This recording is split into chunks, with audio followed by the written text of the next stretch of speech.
My name is Daniel Reeves. I'm 74 years old now, and today I want to tell you something I didn't understand until it was already too late. Not something dramatic, not a scandal, not a betrayal, just a quiet mistake. The kind that doesn't explode your life, but slowly erodes it. The kind that leaves you standing alone one day, wondering how something so important slipped away without you noticing. I was married to my wife, Margaret, for 39 years. 39 years, longer than many people get, longer than most people manage. And if you'd asked me back then, I would have told you we had a good marriage. Not perfect, but solid. We didn't scream at each other. We didn't cheat. We paid our bills. We raised decent children. From the outside, we looked like success. And that's exactly why this story matters. Because sometimes what looks successful on the outside is quietly starving on the inside. Margaret died 8 years ago. A stroke, no warning, no goodbye, no final conversation. 1 minute she was standing in the kitchen, making tea, complaining gently that I never put the cups back where they belonged.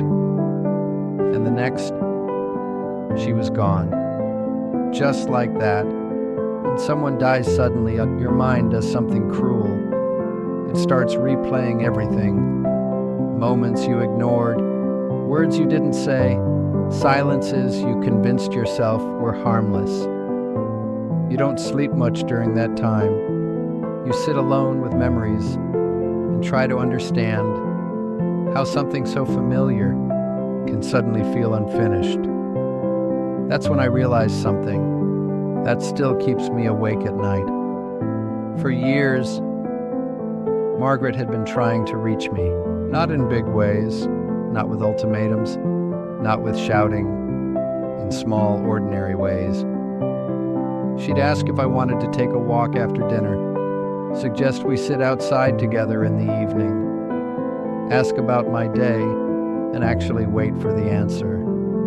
And most nights, I brushed her off, not because I didn't love her, but because I was tired, distracted, comfortable. I told myself that we'll talk later. Later became tomorrow.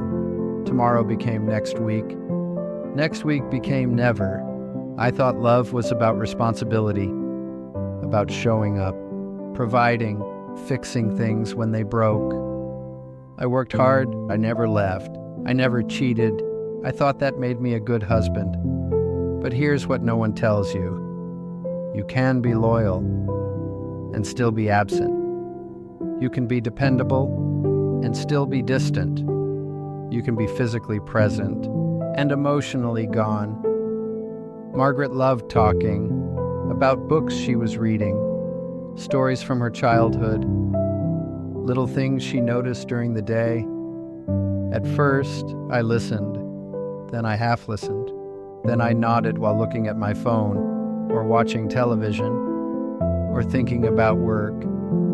Eventually, she stopped talking as much. I didn't notice when it happened. It was slow, one missed conversation, then another, then silence felt normal. She found her own routines, gardening, long baths, writing in a notebook she kept hidden. She became independent in a way. That should have scared me, but instead, I felt relieved. No pressure, no expectations. And that was my biggest mistake. People think relationships fall apart because of huge mistakes, affairs, lies, violence, but most of them don't. Most of them fade because one person stops trying and convinces themselves that nothing is wrong. After Margaret died, I found her notebook. It was tucked away in her dresser. She never mentioned it. Reading it felt like reading the inner thoughts of a stranger who slept next to me for decades. She wrote about loneliness, about feeling invisible, while sitting across from me at dinner. about missing me, even though I was in the same room. She wrote about moments when she wanted to feel chosen, not just accommodated. She wrote about love, about hoping I'd notice, about waiting for me to ask questions, about believing I would eventually come back to her. I was there the whole time. That's what makes it unbearable. I wasn't cruel, I wasn't abusive, I was indifferent. And indifference is more damaging than anger, because anger means someone still cares. Here's something I wish someone had told me earlier. Relationships don't survive on autopilot. They require curiosity, effort, intentional presence. You don't stop dating your partner just because you married them. You don't stop learning them just because you think you already know them. People change. And if you're not paying attention, you wake up one day next to someone that you barely recognize. I used to think comfort was the goal. Now I know comfort is where intimacy goes to die. If you're in a relationship right now, ask yourself something honestly. When was the last time you gave your partner your full attention?